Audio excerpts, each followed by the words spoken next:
Hello everyone, welcome. If your computer or laptop is very slow, we are going to learn how to make it faster.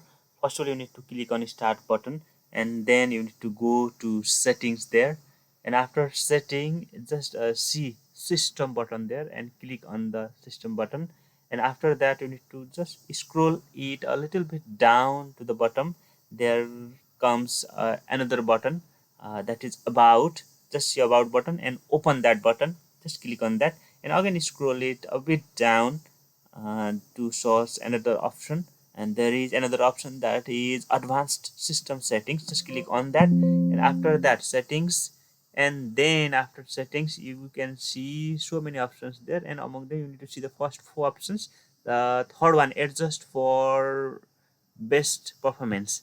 Just click on that button and then just click on apply button, and after that okay, now your computer is faster.